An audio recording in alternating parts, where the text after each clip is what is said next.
Hello. Welcome. Full disclosure, I just went live with the wrong shirt on, so I stopped it and got the shirt out of the dryer. It's been a busy day already, busy week, busy month, but we are honored to be here with you. My name is Jamie Tworkowski. I am the founder of To Write Love on Her Arms. Today is World Suicide Prevention Day. And our team, Chad and Lindsay from our team, just went live for an hour on Facebook, Twitch, and YouTube. If you missed it, you can still catch that conversation. And I will be live for the next 3 hours, joined by 6 different guests, 6 different friends of the organization. Honored that you are here. Maybe you're watching it live, maybe you're watching it a little later, but today is the most important day of the year for our organization. That's been true for nearly a decade now, as we have participated in this campaign year after year. We have been able to raise hundreds of thousands of dollars to help people connect with professional help, to help people connect with the resources they need to get healthy, to find healing and recovery, to quite simply and quite literally stay alive.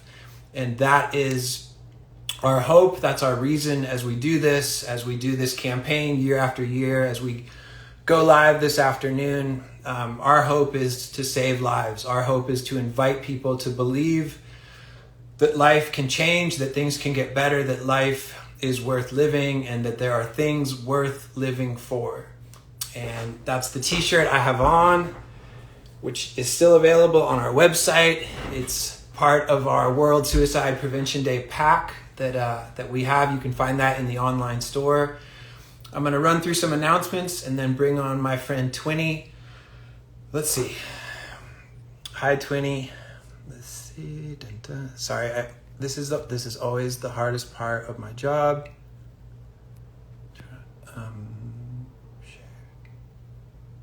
Wait, what? You guys, it's not allowing me. Okay, there it is.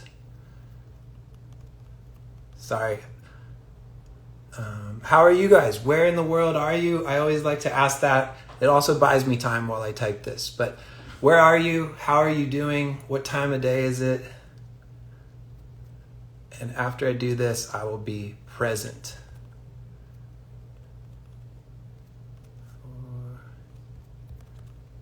California, it's a good place. I know it's not an easy time. We're thinking about people, hope that people are staying safe, grateful to the firefighters and first responders there.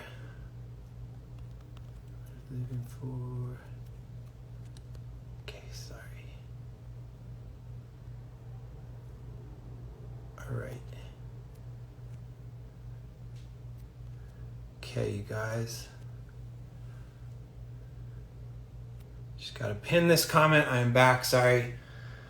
I should have had that ready for the copy and paste. Our team will be responding once again. You'll see them in the comments.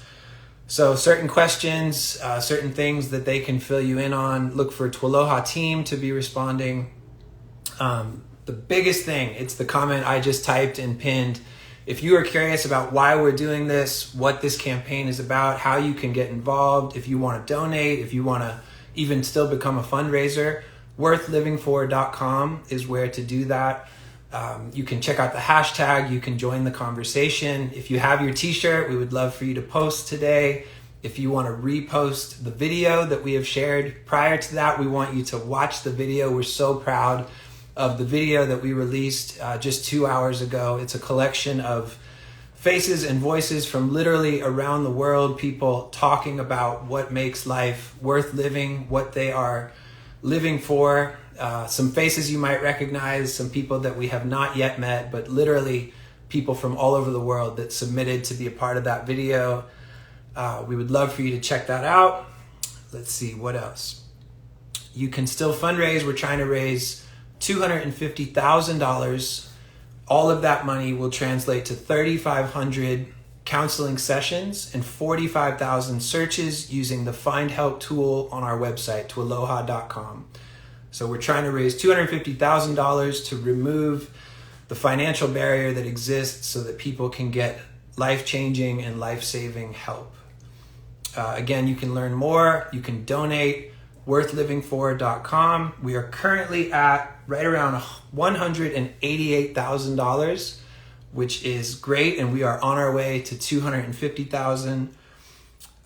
Two different jersey raffles that I want to mention before we bring on Twinnie.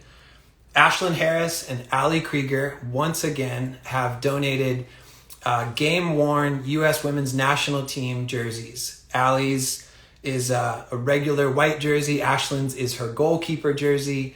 Ashlyn also is donating 2 signed goalkeeper gloves. And so there's 4 different chances to win. And when you donate, all of that money goes toward our $250,000 goal.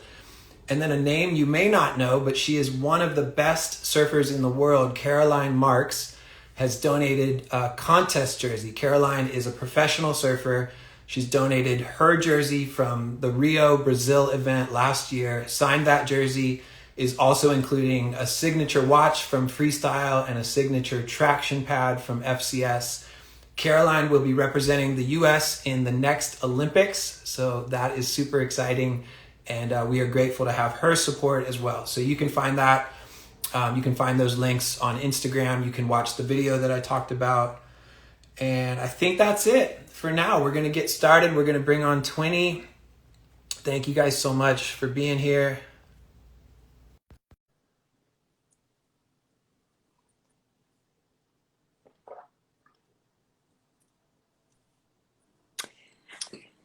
Hi. Hi. How you doing? I was so flustered. I went live and I realized I had the wrong shirt on. Oh, So I had to go. I had to end it and go to the dryer. Amazing. I wondered why you'd gone off. I was like, what's he doing? Yeah, Fire I was like, First off, it's World Suicide Prevention Day, and you are bringing credibility because you are not here in the U.S. You are elsewhere in the world. I am. I'm in England. York, yes. England. Thank you so much for. It used to be the capital of England, by the way. You're in, and it's 8 p.m. It's 8:09 p.m. It is, yeah. So. Well, thank you so much for doing this. Thank you for showing up and wanting to be a part of it. Of course. Yeah, and for those who don't know you, for those who don't know your music, I wonder if you could just kind of introduce yourself. Tell us about you. I'm a singer-songwriter from England. My name is Twinnie, and yeah, I hate talking about myself. That's your real name. That is actually my real name, yeah. We've mailed you things. That's how I know. Yeah, no, it is. And people ask me all the time, but it's actually, I'm named after my aunt who was a twin, and she always had the nickname Twinnie, and her real name was Jane Lee. My full name, my first name is Twinnie Lee. So, yeah. But everybody just calls me Twinnie. Which that set the stage for you to become a country artist, Twinnie Lee. Yeah, it really does.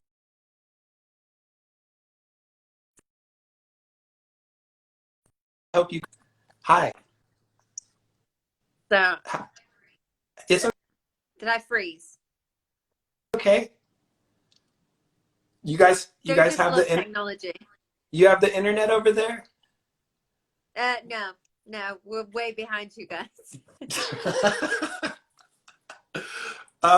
Can we talk about mental health? Yes. I'll ask a better question than that.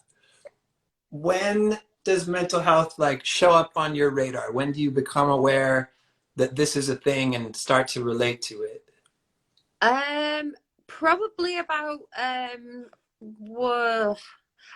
probably about 10 years ago. I had a motorbike accident, funny enough, and well, it wasn't funny at the time, but I broke my leg and I was in hospital for about 10 days, caught a really nasty bug. And because I've been so active and so used to being active, I didn't realize what even just a break, like the body having that trauma could do to your mind. So I probably got hit with depression 6 months after, which was so alien for me, because if you know me, that I'm quite outgoing and I'm quite positive, very social. I had separation anxiety from my mom. I didn't want to go out. I was just, it wasn't really me, and I couldn't really figure out what it was. So, yeah, that's kind of when it showed up. Yeah. So So, what happened next? How did that go? well, I didn't know anything about it. Obviously, I feel like in the last probably 5 years, mental health is probably on a lot of people's radar. Definitely my mum's generation, they didn't talk about it, didn't really know what it was. And I think I just I was paying attention to what I was eating. It was funny, when I was in the hospital, all I craved was sweet stuff. And for those that don't know much about the body, your stomach is your second brain. It's where serotonin, the happy, what makes you happy, is released. And so that was, it just kind of woke me up to like what I was eating, how my body was responding to the food I ate, what thoughts I was thinking. And I kind of just slowly but surely got better. I realized a lot of pressure that I was putting on myself to get better. I was in a you guys have Broadway over there, and we have West End. So I was in Yeah. like a West End show, just opened in an original cast, Rock of Ages, and then that weekend the motorbike accident happened, and they were like, "Oh, so sorry, but you're not going to be able to dance for like 18 months, probably." What, you know? And I was like, no, I kind of need to get back to work. And because I'm so stubborn, thank God I had that job. It kind of gave me a goal.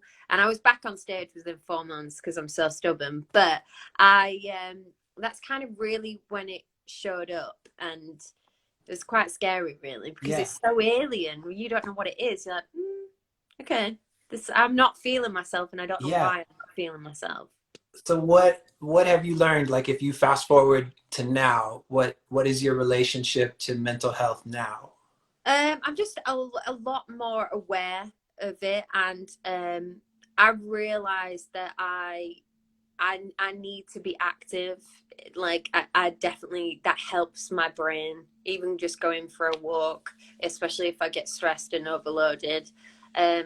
What I'm eating, and um, just kind of like the pressures that you put on yourself. I don't know whether it's when you get older and you put these like, I must do this, and I haven't got time. I need to do it now, now, now, now. And I'm quite an impatient person, so I've learned to be quite patient with myself. I've had to be, otherwise I would just drive myself crazy. So, Yeah. yeah, I would just say the biggest thing is being more aware, and I'm still learning and I'm still growing, and yeah, I don't think that ever stops, really. Yeah. What it's cool. I feel like exercise comes up so often when I ask people. But what else? What are there any surprising things that have become part of your self-care? It could be big, it could be little. Um, I Well, I went to therapy. I think therapy is healthy. I had to have that anyway because I couldn't really, the mind and the body, everything is connected. And it's funny you should say about exercise, but exercise naturally changes like the brain, the frequency that we operate on, and it makes us feel better. So I'm not surprised that comes up quite a lot. I read now. I never used to read. I feel like that brings me a lot of peace, Yeah. and I kind of get lost in that. Whereas I don't know, I was like 100 miles an hour. I Yeah. still am, but What do you read? all sorts. And I love documentaries. I love knowing how the body works and the mind works, like for different people. I love people anyway, I really do. And I'm a songwriter, so I write about people most of the time. So their stories and just what makes them tick, and try and educate myself as well. Because whereas before I wasn't really bothered about stuff like that, but I feel like, I don't know, learning makes me feel like I'm achieving something without having a goal, if you know what I Yeah, mean. yeah. I don't know. Um, yeah, so No, I think about that. Like when I was a kid in school, I didn't care about learning. And now I'm a grown up and I don't have to learn, but I really think it's awesome. yeah.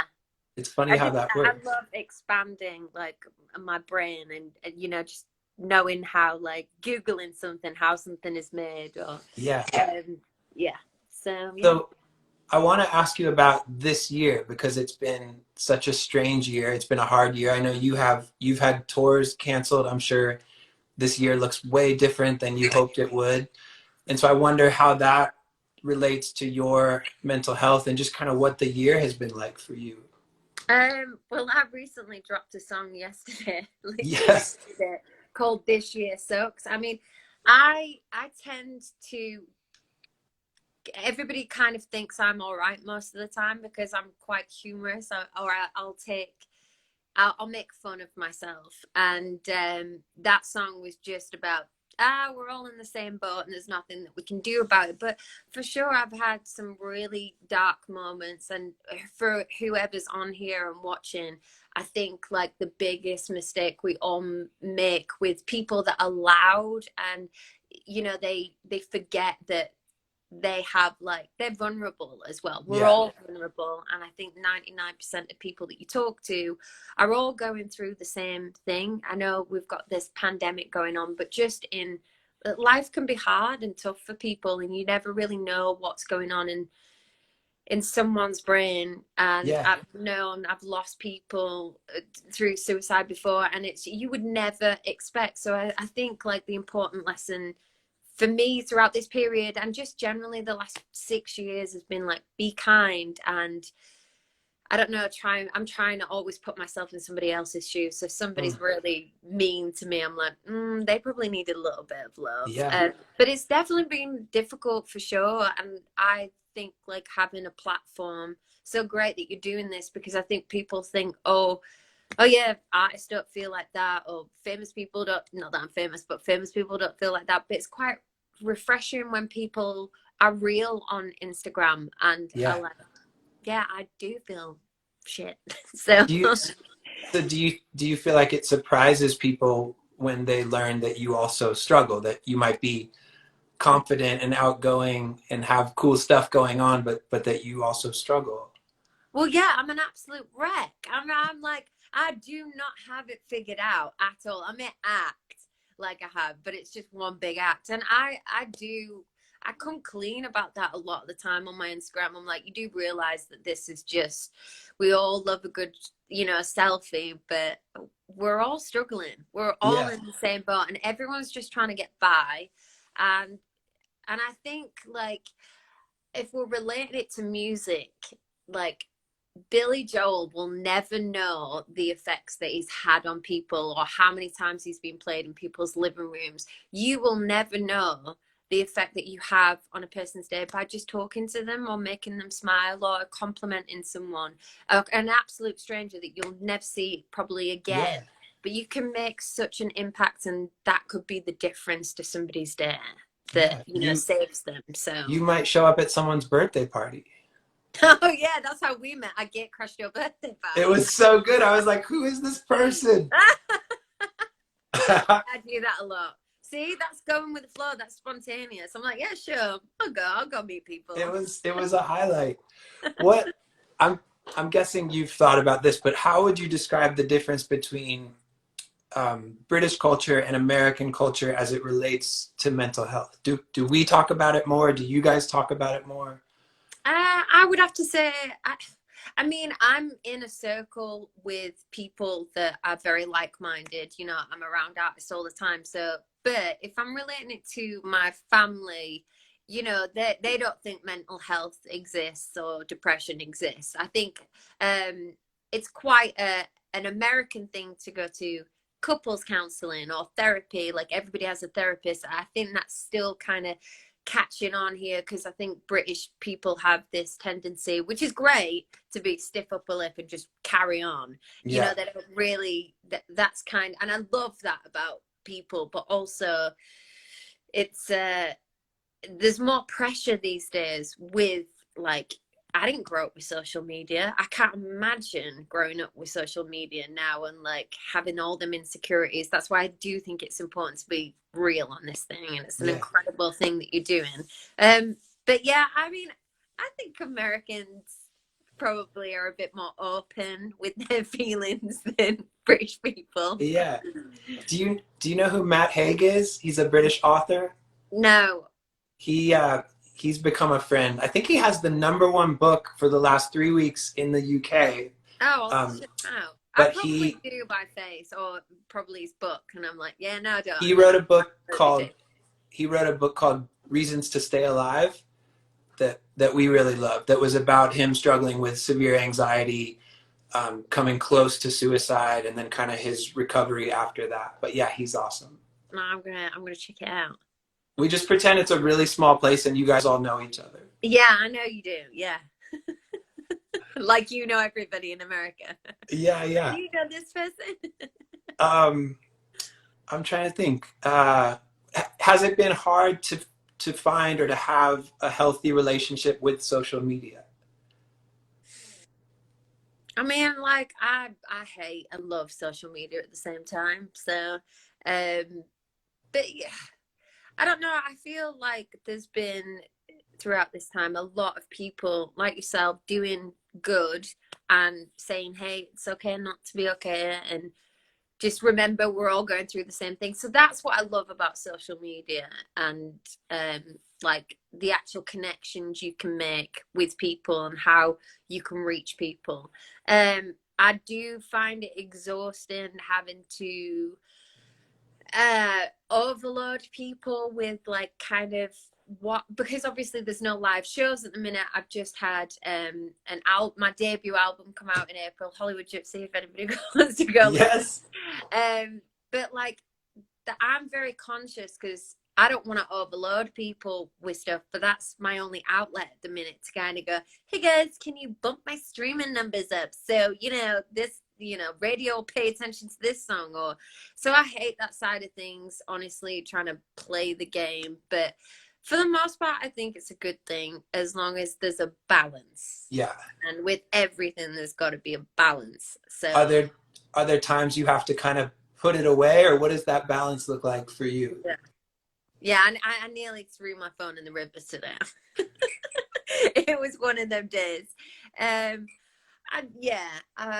mean, we all have them days, don't we? But yes. I tend to, I'm really trying to put it away at a certain time at nighttime and not use it as an alarm clock. Because if I use my phone as an alarm clock, then I go through my emails and then I start working at like 8:30 in the morning. And I need a minute to kind of. You need to have some tea.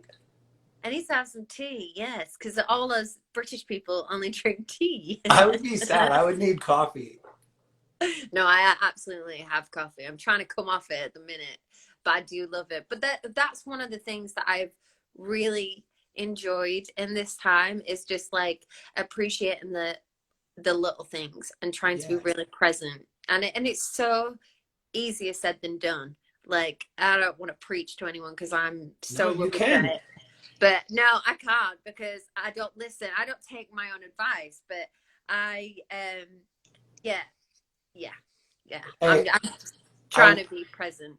So we have a few minutes left with Twinnie. If you guys have any questions for her, use the question mark icon at the bottom. I should have mentioned that sooner, but I didn't even ask you if that's okay. I hope that's okay. Oh, it's fine.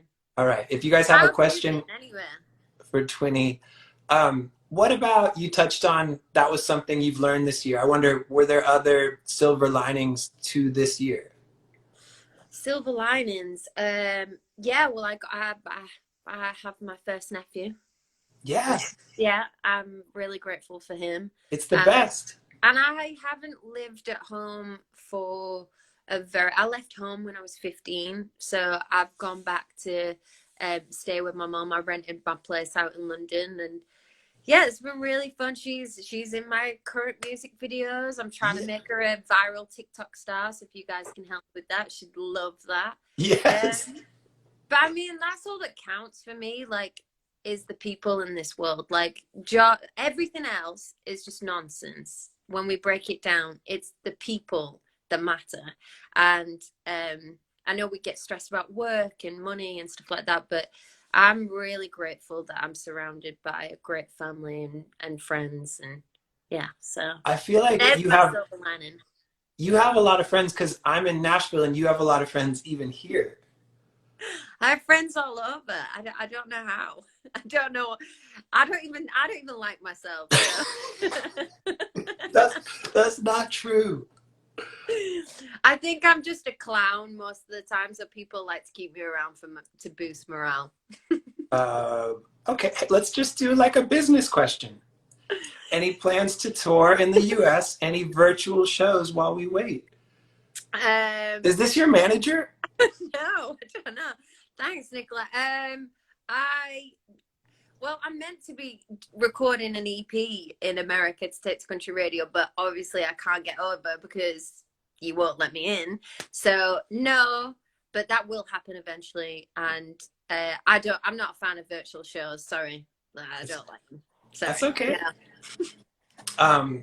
I like to bring it home by asking how you relate to our campaign, how you relate to these words. And if you don't mind, maybe finishing the sentence, I'm living for. I'm living for my family and friends. Is that good? I'm going to push you to like ... just like a few more things if you want. That's great. That's places, a great... all the sunsets I haven't seen yet, and places I haven't visited, and people I haven't met, and amazing moments that I'm going to be able to look back on with my grandbabies and share. And making your mom a TikTok star. I'm making my mom a viral TikTok star. We have to do that.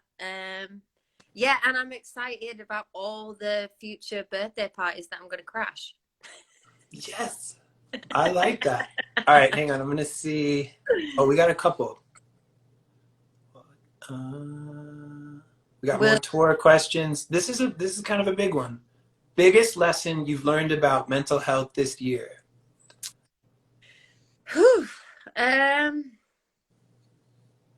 That it is the most important thing. Health is wealth. So mental health, then tea. Yeah, then coffee. I like that. Hey, thank you so much for doing this. Oh, thank you for having me on. It's so nice to see your face. I know. You haven't seen me. We haven't seen each other since the birthday. I know. That was fun. That was a fun night. Yeah, well, thank you so much for having me on. I really appreciate it. It was fun. No, I'm so glad. Well, thank you for getting this thing started, and enjoy your night. And hopefully I'll talk to you soon. Have a great day. Bye, guys. Bye. Bye, Twinnie. You guys follow her, listen to her music, and turn her mom into a star. We are going to add our next guest, Selema Masakela. Just going to wait for him or look for him. Let's see. All right, I don't see him yet. Selema, if you are watching, you come on anytime. So again, if you have questions throughout, oh, hey, my man. Let's see. Selema, can you request to join this conversation? And then I will add you. Let's see. I don't know how to add you otherwise. Let me see. Oh, go live. All right, I'm trying to add you. Dude. Yeah. Hey, man, thank you for doing this. Aloha. I'm cramping your style with this new look. I feel like somebody on your team owes me money. For sure. Like, because copyright infringement. They saw that it was working for you, and they were like, we can do this. Man, thank you for taking some time on our big day. Hey, man, I am seriously, humbly honored to be a part of it. I just think you are doing incredible work. I was watching the promo today, and I was just seeing like all of the incredible people that were a part of it, and I just loved just all the different thin slicing of the things that we as different individuals live for, and that drive us to want to be here. I saw some powerful expressions about, their own lives, people who've lost others, and yeah, man, it got me fired up to be excited about still being here and what my worth is. Yeah. I love that, man. I'm honored. So I've told you, you're one of my favorite voices. You're one of my favorite. We have role reversal. My dog's gonna bark. I love watching Didn't you you. have an over under? Didn't you have an over under on the Oh dog? yeah, there's no way she would go 3 hours. Side note, I love your relationship with Benji. Ah, thank you, man. Benji's my surrogate dog. I tried to get him. I tried to get him today, but he's on. Wait, I stopped mid thought. You're one of my favorite voices, favorite storytellers. But for people that don't know you, I wonder if you could introduce yourself. Oh wow. Well, I am a storyteller. My name is Selema and Gracie, the wheels have my come up. solo, Hey, bro. hey, no, it's 2020. Yeah, man. My name is Selema Mabena Masekela. People long known me by my nickname Sal Masekela, but I dropped that like 3 months ago and decided to just embrace the wholeness of my name. So I go Selema now.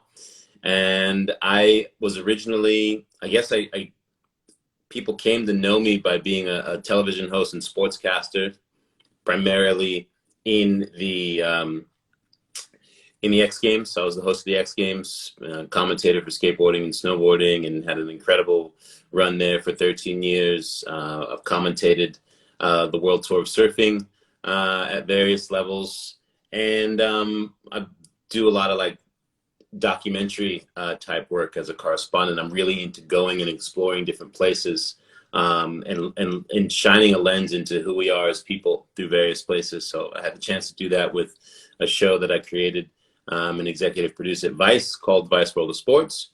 And when I'm not doing that, I make music.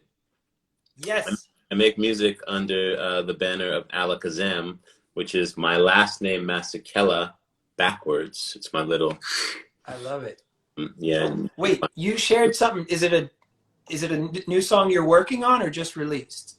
No, it's a song that I've actually had out that I've actually never like talked about, but it's quietly been gaining this storm on Spotify where it has almost 1 million plays, and like 500,000 of those took place during COVID. And it's kind of like it's called Only Ones There, and it's kind of a song that's meant to make you feel like in the best place ever, that you feel alive. And I don't know if it's had something to do with it, but it's just been cool to see the way people are engaging with the music. So I did that little reels with it, and I'm actually going to shoot a video for it in the next month. That's awesome. So I want to get to this year, obviously such a strange, unique year. But I want to ask you what I asked Twinnie, and just wonder, when does mental health show up on your radar? When did it start to show up in your story or in the lives of people you cared about? Well, it started to show up for me personally on my 35th birthday. I woke up on my 35th birthday and didn't feel well, and I had a tightness in my chest and aggressive breathing. And my head was spinning and I was sweating, and I went and stood up and I passed out in my house, and I didn't know what was wrong with me. And it turned out that I had an anxiety attack, a panic attack. And that began the first of many, to the point where I was hospitalized 5 times, I think, in the span of about 10 months.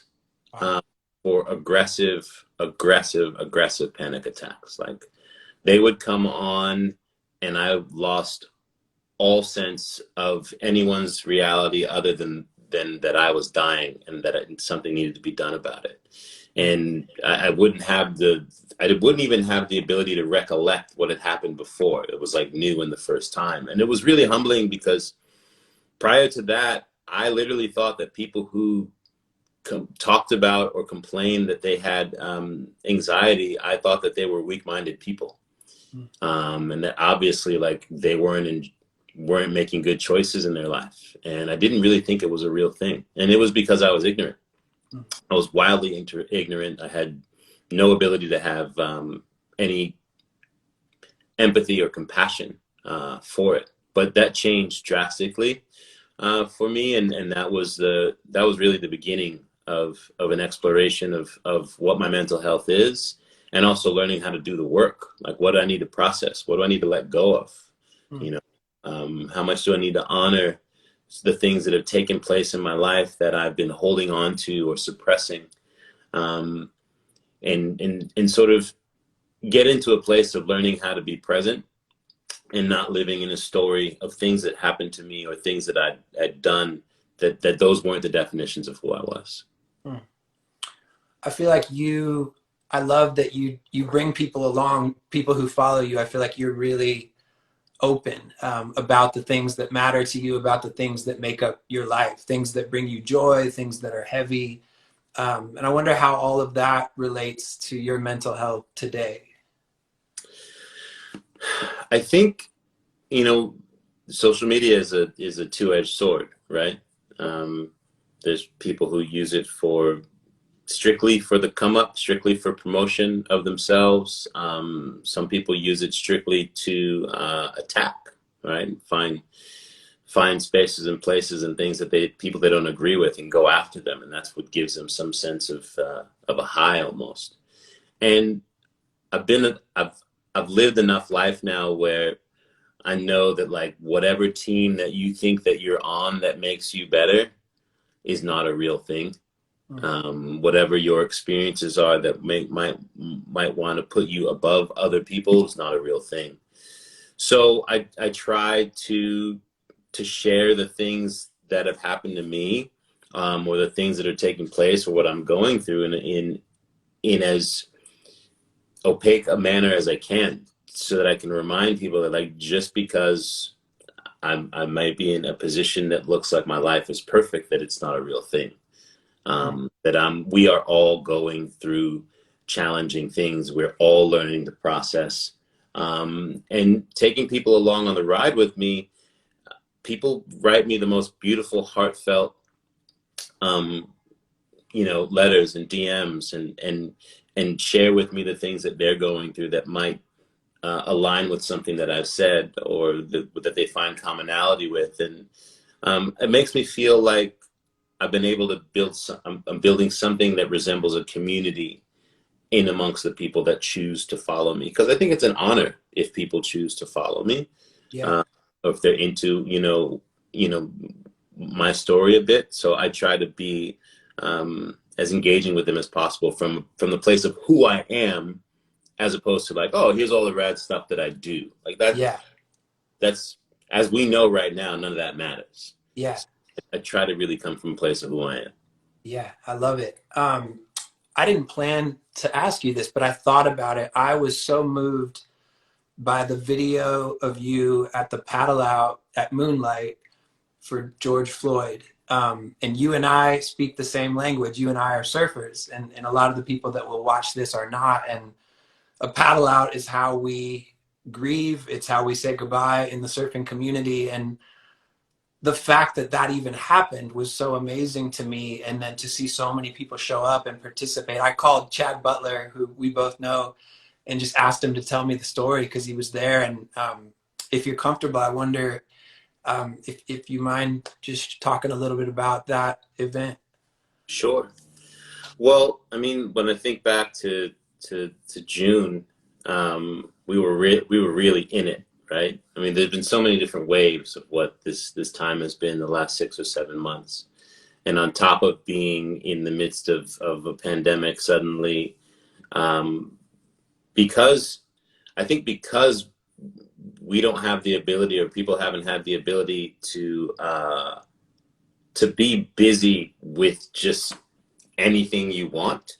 I think people have had the ability, have had no choice but to pay attention to those really impactful moments. And first there was Ahmaud Arbery in Florida, and then there was the incident in Central Park, and then the George Floyd incident. I think execution was just a moment that everyone in America was forced to reckon with in some way, shape, or form.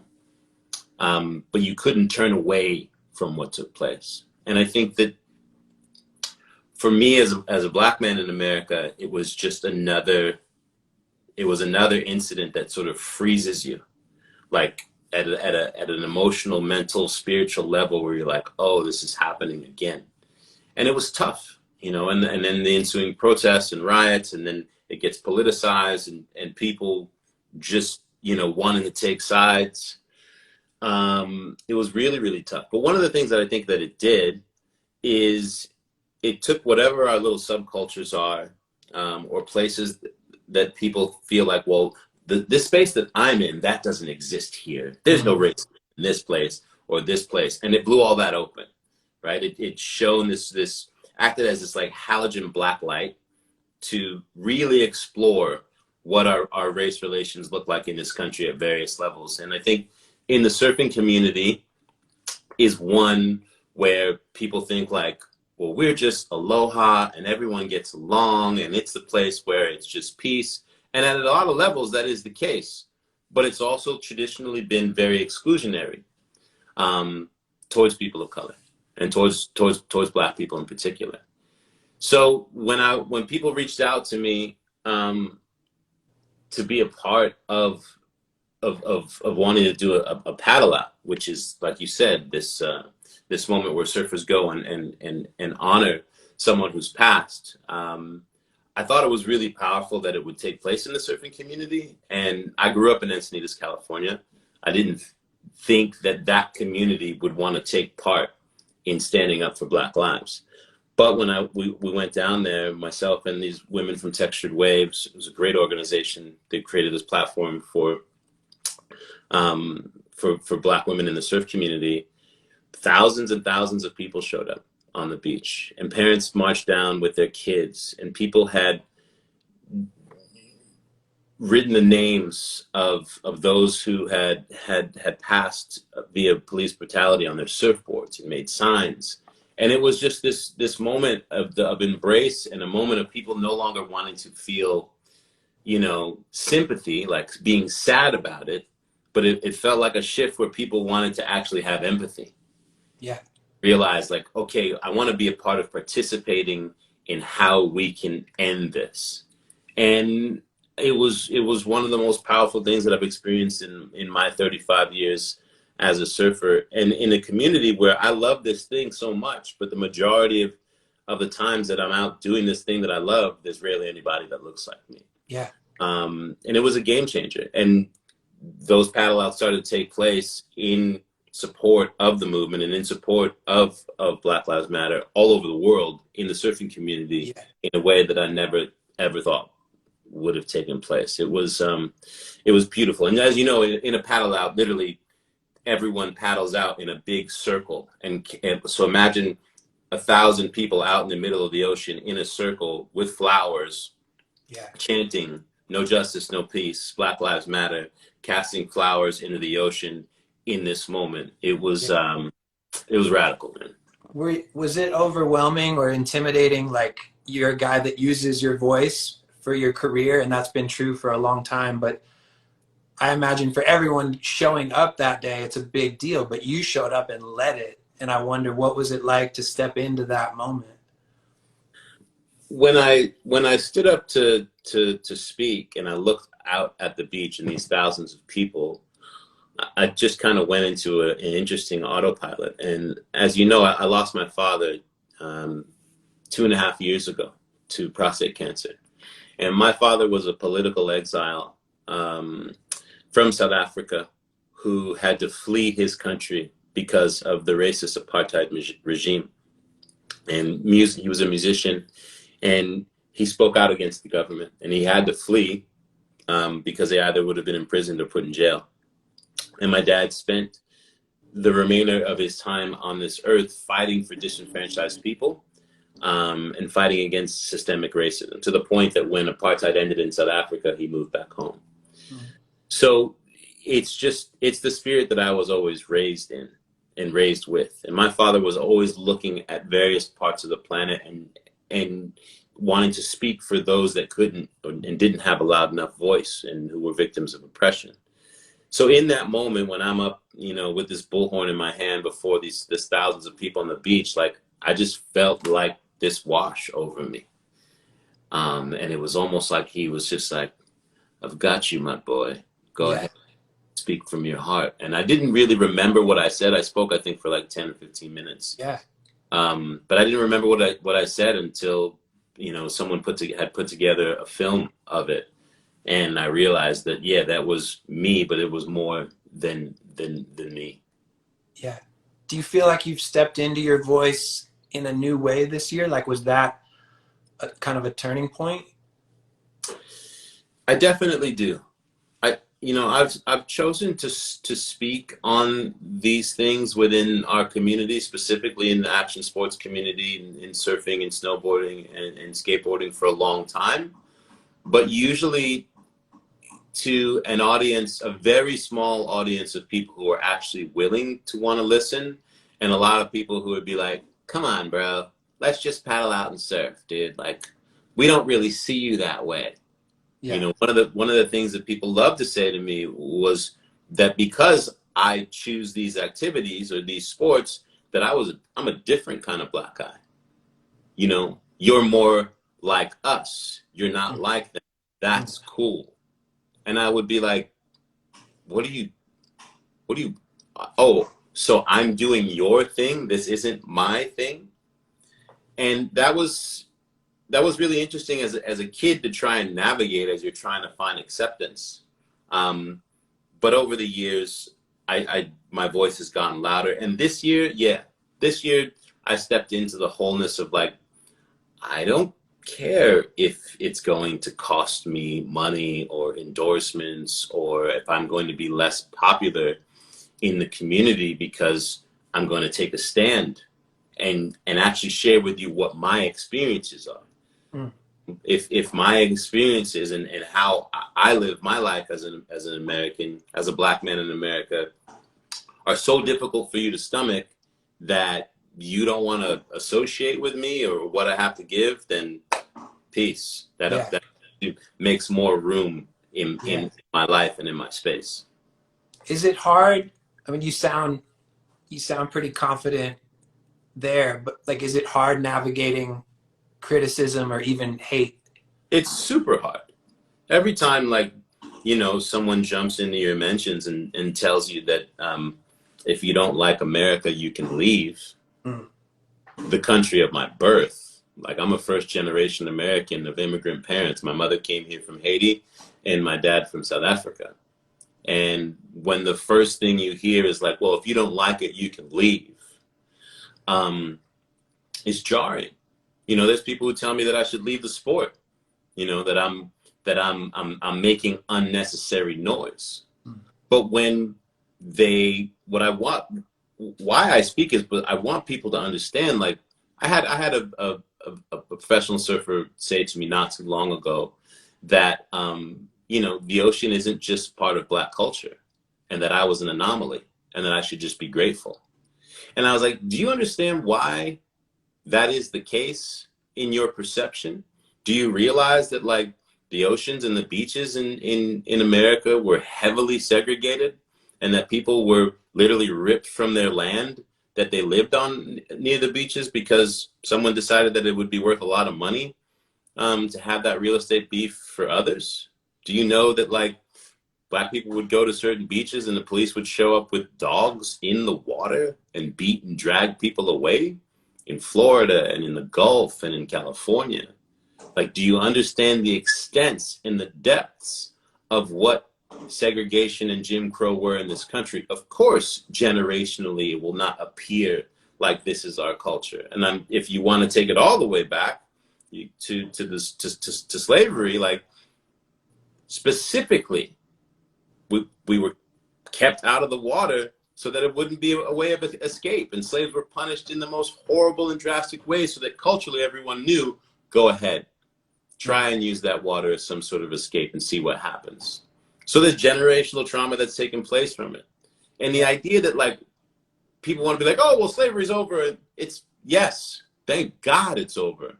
But if we don't really look at the manners in which we've carried these things that are part of what shaped our country. Yes, do I think America is the best country in the world?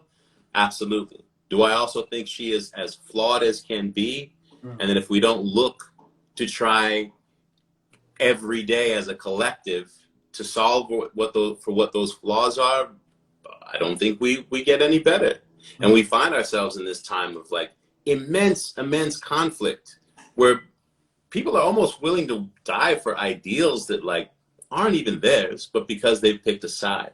And at the end of the day, no one is going to like look at your tombstone and say, oh, well, he really fought for just this one piece of people.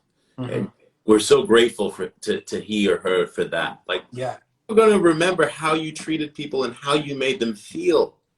That's it. Like, that is your capital. No matter how much money you have or accomplishment, how did you make people feel? Yeah. That's what it comes down to. That's good, man. Thank you for that. Thank you for sharing that. I want to switch it up a little bit and just ask you about suicide. Is that something you've been touched by in your life?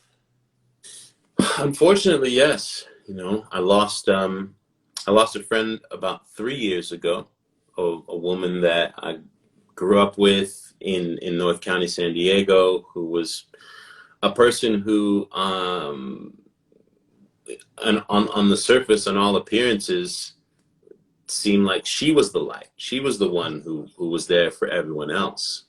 And she was suffering. And at 42 years old, she decided and made that choice. And it was tough for so many of us. And you feel like this strange amount of this guilt of like, well, did I do enough? And I've had 2 or 3 other people in my life that have chosen that exit. And I've lost people in lots of different ways. To disease, to unfortunately to murder, and to unforeseen accidents. But there's something about that particular one where I always go to what it was like in the moments before. You know, what that process is after the choice is made to take those steps. You know, that feeling of how the world must shrink into this place that where it seems like there's no ability to escape for relief other than to escape. And you don't ever get used to it. Sure. No, man, I agree. This might be similar to what I asked you, but I feel like you share a lot about exercise. You're sweating, you're lifting weights, you share the joy of surfing, you share the joy of music. And I wonder how important, or maybe even how vital that is to your mental health. And I know self-care gets thrown around, but to your self-care as well. It's a huge part of my self-care. I mean, I didn't start taking care of myself until my late 30s, you know. I'm 49 now, just celebrated my 49th birthday 2 weeks ago. Happy birthday. Thank you. Virgo season. Nice.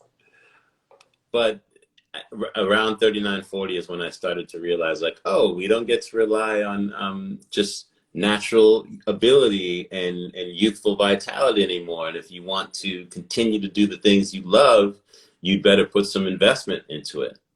And fitness became something I didn't want to have to do, but that I wanted to do. So I found things that worked for me, and what that's done for me creatively in my ability to have like energy and drive to continue to want to create and dream and work has been immense. Like, it's one of the biggest gifts that I've given myself outside of surfing and snowboarding. And the other benefit is that I get to do those things at a higher level than I probably should be at this point in my maturity, so to speak. And that, coupled with meditation, which is really come into my life heavy in this last year, where it's become practice, not something that I occasionally do, but really getting out of this thing that, like, well, you know, I didn't have an out-of-body experience during that meditation, so I'm not going to do it anymore, you know. But being grateful for for the struggle and having to learn how to get better at it and how to settle and how to get out of the brain and into the mind and find that connection between mind and heart and gamifying it almost. The power of breath, man. Yeah. The power of being able to sit and breathe into yourself when you know what it is, what you're capable of, superpower. Yeah. I have a closing question that I ask everyone, but before we get to that, I wonder how has your relationship to surfing changed? I imagine we've followed similar trajectories. You're friends with guys that are the best in the world, and when you're young, it's all about performance. And I feel like I'm at a place where I just appreciate it as much as ever. And I'm like, I'm just geeking out on sunsets and fish and the kids that are coming up. And I wonder, what is surfing like for you at 49? I'm still a bit stubborn when it comes to performance, but I'm super grateful for this for any sort of session where it was like, oh, you were on the day. Yes. You know what I mean? Like, I don't take it for granted. I used to before. I used to take it for granted, and I used to go out there, and if I didn't have a standout performance, I was beating myself up all the time. Now I have a greater relationship with my surfboards. I have different types of boards now that I allow myself to ride. I'm not going out trying to like win the day. Yeah. And there's still a lot of things that I like to push myself in. You know, when the waves get bigger, it's like, all right, let's go. You've been training for this. But I enjoy a session that I get 2 great waves more than like when I used to stay out for like 3 or 4 hours. Yeah. You know? Dude, you posted the other day about coming in early because you were ripping. Yeah, I was on fire. Yes. That's so good. I was on, you know when the kids are paddling by you and they're like, dude, you're ripping. You're like, I should probably go in now. No, that made me so happy. I loved it. I love it, man. I mean, you see this poster over my shoulder here. You know, that's a trip that I was on with Andy Irons and Kelly Slater in 2008 in Indonesia for 2 weeks making a documentary called The Flying the Champagne, like one of the best trips of my life. So at this point, it's like everything is a bonus. You know, I've gotten to surf all over the world with some of the best surfers in the world and surf some of the best waves in the world. So anything else at this point is just like, it's all a bonus. Yeah. My buddy Robbie's watching. He's a Florida guy who's a filmer, and I'm 40 years old hitting him up for clips. So he's getting a kick out of this conversation. Hey, I mean, listen, if Kelly's still performing at the level that he is, you know, if Brad Gerlach at 52 is surfing the way he is, you know, you look at people like Tom Carroll, you know, there's a bunch of people in that range where they're not supposed to be doing what they're doing. Yeah. That are giving us inspiration. As long as you can move it, I believe you should preserve it and do the most that you can with this volleyball. Yeah. Well, man, last question. First off, I so appreciate you checking out that video, and I love that you were moved by it. And I wonder if you could just share how you relate to those words. What in your life is worth living for? For me, it's about true intimacy, like intimacy with and continued connection with others. You know me, I'm like, put me in a room with great people and I'll be the last person that you can grab out. Like, that's what I love about this journey, is making connections and having intimacy with people all around the world and being able to really feel that sense of oneness, that we're all connected. And then there's intimacy, as my friend puts it, like, into me I see. And being able to really look inward and continue to build non-judgmental relationship with myself that allows for continued growth and breakthroughs for as long as I'm here.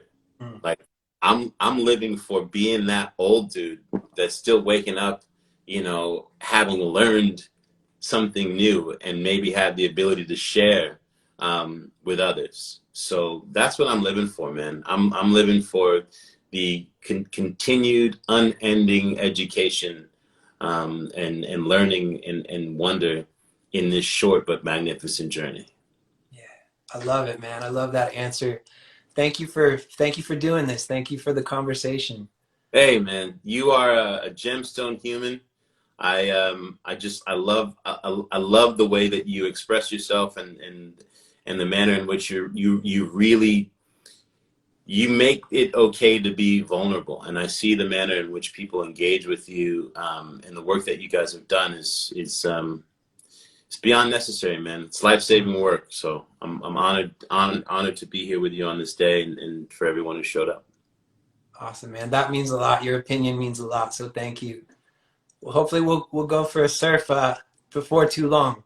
Yeah, man. If we can get out of our own ways between now and this next year, man. But keep doing what you're doing, and I look forward to that high five soon, man. Yeah. Thank you, Selema. Have a good day, man. Thank you, man. Cheers. Bye.